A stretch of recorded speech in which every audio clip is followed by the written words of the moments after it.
to search for ghosts, and guess what happened? Like, weird stuff happened while Chad was ghost hunting, and the people back at headquarters heard like heavy breathing. They heard like disembodied voices. So because Chad was in the state of ghost hunting and they were in the state of observing him being a ghost hunter, they all had like ghost hunting experiences. Then Mary Beth is tired. Now, this is another weird thing. I saw it. I caught this before they showed the replay, but how Mary Beth was sleep deprived when she was ghost hunting, Chad was actually falling asleep. Right. Do you think that he, like... I don't know, but... I mean, like, that was just way too coincidental. I mean, it's probably true, but Chad was falling asleep while Mary Beth was just out there tired. So I can also picture Chad just sort of like falling asleep. Yeah, I'm sure they were all tired. Yeah. And so I'm going to let you finish this because this is the part where I'm totally fascinated. So okay, so then they get to Justin and they're like, well, Justin had to listen to all this disturbing stuff. And so he was in this disturbed state of mind, and it was kind of while Justin was out. Nothing happened to him, but that's when things started happening, like around the rest of the castle. Like the knocks on the door opening, footsteps. There was something they heard. They literally sounded like a wheelbarrow rolling in the room above them.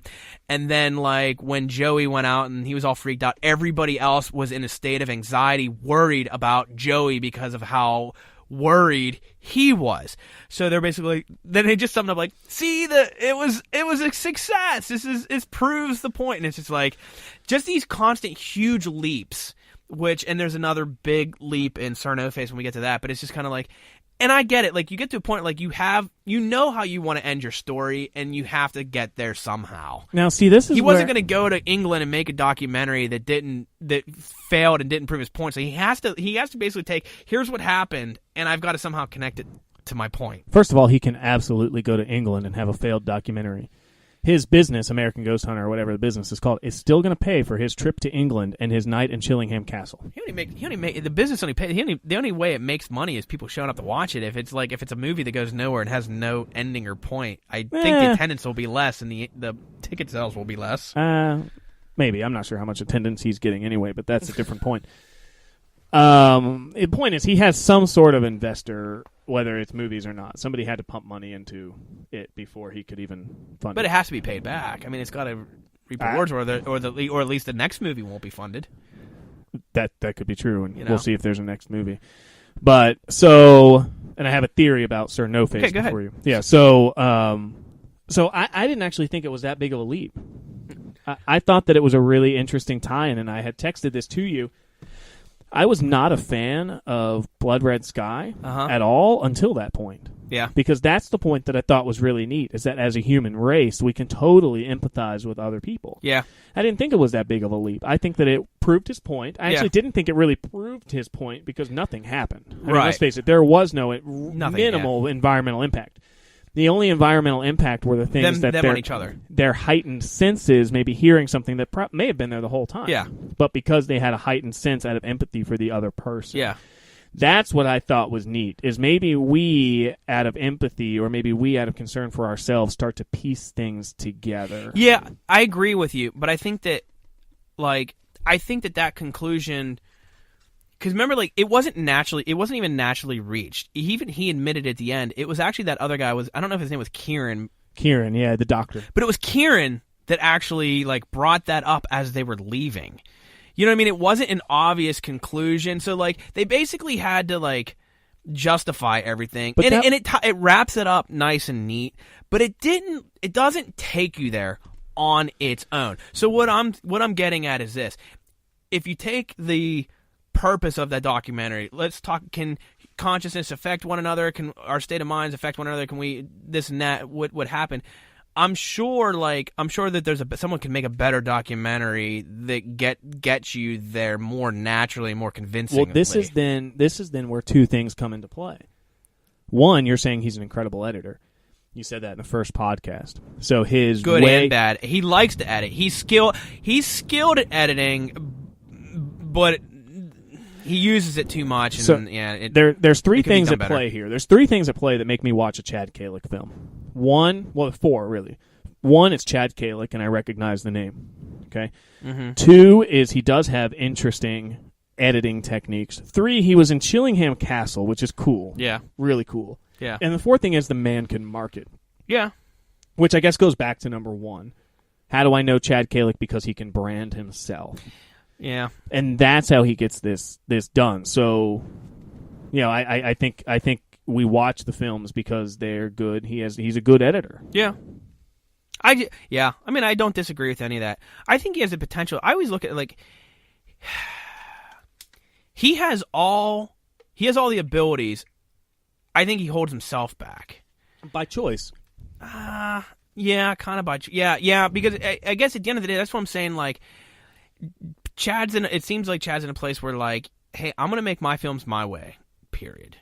This is my film, I'm going to make it my way. I'm going to edit my way, I'm going to put the music in my way, I'm going to make myself look cool when I want to make myself look cool. Why? Because it's my damn film. I respect that. It's awesome, and he does a great job at that. I just look at it and think, you're trying to tackle, I mean, the Sir No Face thing, potentially, and we'll get into that, potentially is freaking enormous. And the average person has no clue that the film even exists. Not even the average person, but people I know who are really into this topic. Dude, I didn't know it existed until you sent me the link. And I didn't know it existed until I saw it on the Facebook page. Only because you know the owner of the theater. Well, and I follow his Facebook page. Yeah. Right, but if you didn't know the owner of the Oakmont Theater, you wouldn't follow the Facebook page, so you would never have known about That's this. True. I may have seen it through the Oakmont Paranormal Society, but the point is, yeah. I wouldn't have seen it outside of my small little town of Oakmont. So what I'm saying, when we eventually get into Blood or Sir No Face, and all of these, even I just think that he could. I just look at him and be like, Chad, you're kind of boy, if you would be willing to put yourself in the back seat, you could probably get your stories out there to even more people. That's all I'm saying. Didn't he say? And we had the opportunity to actually listen to Chad himself when we saw Nerds. It wasn't just watching the film. Yeah, Chad was there presenting and doing a Q&A and actually answered one of Fred's questions. But he actually, I believe, said himself that he wants to be done. Didn't he make a mention of having a kid now and he wants to? I don't know if he meant being done as being a filmmaker. I mean, I think he still needs to support his family. I think he was saying done with ghost hunting, but I missed so much of that Q&A just because I was just talking. That's true. I think he was saying he's done with ghost hunting. I think because I know he said he's done ghost hunting. He doesn't do that anymore. He's pretty much done with that. I don't think he's just going to stop making films because that's kind of what he loves, and he's still got to support a family. Well, he could probably support a family. Off what? Look, what did I just say was one of the guy's main draws? He can market himself. Well, what's he going to market if he stops making films? Yeah, I'm sure he can find something to market.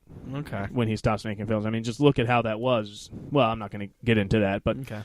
I think the guy can brand himself. I think the guy has talents he can bring to just a regular salary company that we'd never know his name. Well, I think without getting to it specifically, I think we already talked about what we liked and didn't like about Blood Red Sky. I think so. So let's just wrap up. Overall, what do you think happened, and how much of it do you think is believable? And let's get off the fence about a Blood Red Sky. So the tricky thing about a Blood Red Sky is whether it's believable or not believable, there's really no substance to say whether it's believable or unbelievable. Yeah. I believe, as I mentioned with my cross-country runners, the ones that had the good mantra were the ones that could finish the strongest and hit personal records because they just had a good mindset. So I believed that coming in, and I believed it going out. The only things that are worth believing are, did a guy really knock on the door? Yeah. Did they really hear all those sounds? And that's such a small portion of the movie that it's irrelevant whether I believe that or not. Yeah. I would say in terms of, do I recommend this to somebody who's skeptical about mind over matter? Right? And I think that's the way we have to assess it, just like with the first one. Someone who's skeptical about whether or not ghosts are real or demonic possession is real with American Ghost Hunter, I gave it an 8. Mm-hmm. So with this one, I would say if somebody who's skeptical about mind over matter and would believe a documentary by Chad Calek, I don't know, I would say 6 or 7, 6.5 maybe, since I'm on the fence there. It's believable, it's well done, but again, here's so many holes and so many things where you're like, if you didn't show up a picture of you straightening your hat, then you could have maybe shown me something that would have convinced me to make it an 8 or a 9. As far as a story, I think it's the weakest of the 3 in terms of a story. Correct. But only because... There's no story. But because it's a story about an idea. The first one is a story about, is his family being haunted, okay? Right, it was an interesting... And it was emotional. Yeah. And this is just an idea. a concept that you can't really prove or disprove by just like, hey, let's go out and do an experiment, it's basically kind of and make a documentary. It's more like, let's do an experiment, let's document it, and let's draw our conclusions at the end. And that's pretty much what this is. So how and then how much can you really relate and grasp on and be in and walk away from that with any I really changed. You either think that your state of mind has an effect on around you, or you don't. I don't know if that documentary is going to change. That's why it's so hard to quantify how much I believe it. There's not, to me, I believed it before. Yeah, and I'm 100% convinced by it. It's not like Sir No Face where I was. I believe that idea going into Blood Red Sky. This didn't change it one way or the other. Right. I definitely don't think that it necessarily proved it. I think that they basically just said they believed it beforehand, they believed it at the end, and then they just took that a belief and applied it to what happened and to make sense out of it. And all. I think that's all that's really going on. I think that's what makes me give it a 6, because when I'm giving it my number, I think to myself, how convincing could this be to a skeptic? Yeah. And I don't know the answer to that, because I think if you're a skeptic to the mind over matter belief, you're going to be a skeptic to the mind over matter belief. I don't think this does anything for it, but not because the documentary is not well done, not because the facts aren't presented well, or not even because there are holes he didn't button up, but because it's just a concept in itself that you can't quantify. It's not like ghosts. You either saw a ghost or you didn't see a ghost. Yeah, but the thing is, I would think, again, it's so easy to criticize. Chad took it upon himself. Chad was like, I'm going to come up with an experiment. I'm going to try to figure out a way in which I can come up with an experiment and film it and document it to see if it supports the idea that your state of mind has an impact around you. Kudos to him for trying it. I think that it could have been done. I think that someone could do it better. But again, that's me sitting here not having done it. And maybe someone who did it. It's not great, but he did it. I think it could be done better. I think that someone could potentially go out there and make a better documentary that ties that idea together a lot better. But does that person who could do better have the belief to begin with? Yeah, I think so. Yeah? Usually. Okay. I think so. Anyways, with all that said, this has all been a build-up to Sir No Face! See, on the underside. What's the underneath? What's it called? The Down Under? The Down... No. Australia's called the Down Under. No. Did you watch... What's the show? God. Are we still on show? there? Yeah, the show on Netflix last year The with Office. the kids. It was the kids... And the one had psychic abilities. It was like the biggest Netflix show like last year. And they're making a season 2. I think the biggest Netflix show is The Office. It was the kids, and they were in the Stranger Things. Stranger Things. Are you serious? Yeah. Stranger I totally Things. made that up. Stranger Things. It was Stranger Things. I know that's a real thing. And on the one Netflix. kid went into the down under, but not the down under. The upside down. The Outback. That's it. The upside down. We'll see you on the We'll upside see down. you on the upside down.